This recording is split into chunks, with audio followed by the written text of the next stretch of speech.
Hey guys, my name is Mihir, and in this video I'm going to be talking about the easiest way to become financially independent. The method I'm talking about will take time. Now I don't want to sugarcoat you guys, but it's going to take around 10 plus years. I don't mean 10 plus years, it's going to take more than a decade. So I just want you to absorb that. But however, the trade-off with this is that you don't have to invest much time and energy, which also makes up for the lack of returns because you're not putting much effort in, which I think goes both ways, depending on your situation. If you want a quick way to make money, and when I'm referring to quick, I mean 7 to 10 years, and if you have time available and you're willing to educate yourself, I highly suggest you go through real estate. I've already made a video detailed on why you should do that. It's called property versus stocks. I'll leave a link below. Otherwise, I'm going to continue with this video. So, what is this grand method? Drum roll.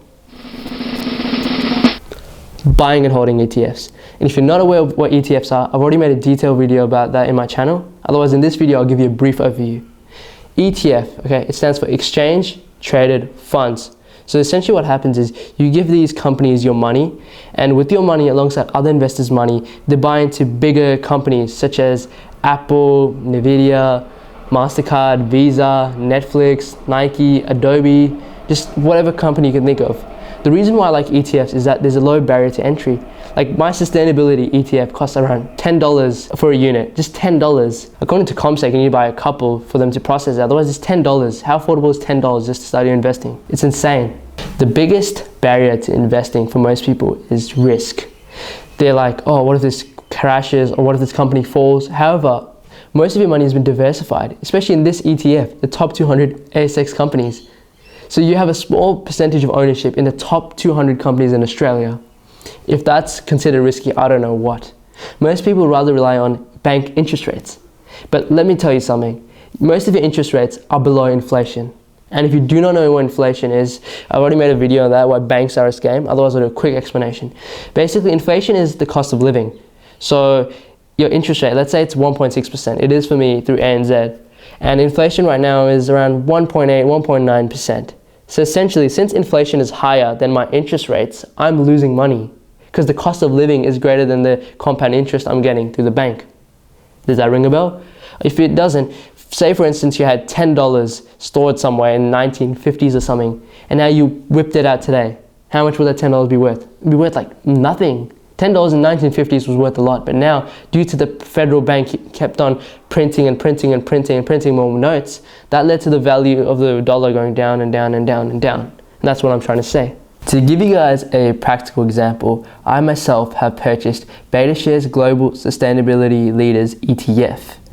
And essentially that costs around $10 per unit. So I've purchased a couple of them.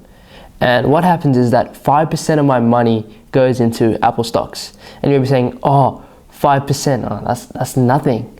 So for example, let's say you put in obviously $100, so you bought 10 of those ETF. 5% is like $5. You're saying, oh, what's $5? $5 is nothing, Mihir. Well, an Apple stock right now costs $290 US. And that in Australian dollars is 440 Australian dollars. It costs 440 Australian dollars to get one Apple stock. And not many people will be able to do that. Not many people want to do that. So this is why ETFs are effective, as they lower the entry level for most people, and hence why I suggest them. Another superpower to ETFs is dividends. And if you're not sure what dividends are, they're essentially money you get for being a stockholder of a company. So let's say Apple makes a profit of X amount. Either they can reinvest it into the company, or they can give it to you, their shareholder. It's no obligation for companies to do this. However, most banks and quite a few large companies do this. So you can get ETFs paid out monthly, quarterly, biannually, or annually. And they tend to be quarterly for most of them. And this can provide a stable income for most people. And the reason why I support this over the bank's interest rate is because these are generally higher.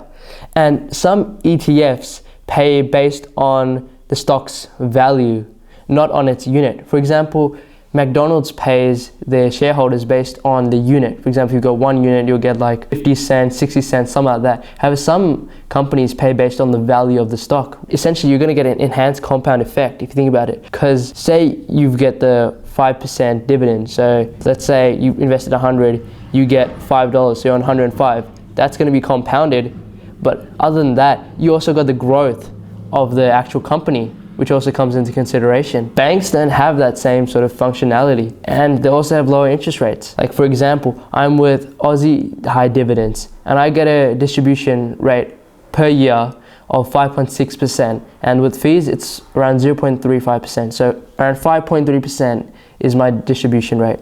And the banks, the highest one right now that is stable is UBank, and that's 2.10%. However, to get that 2.10%, you got to constantly be putting $200 every month into your bank account. Otherwise, sure, there are other high interest rates the banks offer, some of them, but that's like a honeymoon period. That's only valid for like 6 months or so. And if you want to keep on constantly changing, you can do that. However, that won't look good in your credit file at all. Despite me bashing the banks, I don't want you guys to conclude that an emergency fund is useless. Sure, we may be getting interest rates lower than inflation. We can change it. We can, for example, go with UBank and open a high interest savings account where there's no issues or any lock-in things where you can withdraw a certain amount a month. However, it is still vital to have an emergency fund. Say your job somehow gets lost, something happens, an emergency occurs, you still need that much money. Now, I'm not saying you should have $50,000 worth of savings. You should have at least 2 months worth of expenses, because ETFs are still highly liquid. They're not like property or other financial vehicles. You can sell an ETF within 3 days easily. So that's not an issue. I hope you enjoyed this video, guys. If you did, please hit like, hit subscribe, and click on the notification bell icon so you don't miss out on any more. And if you have any suggestions for future videos you'd like me to make or any criticisms, please let me know in the comments below. Besides that, thank you for watching my video. I hope you have a good day.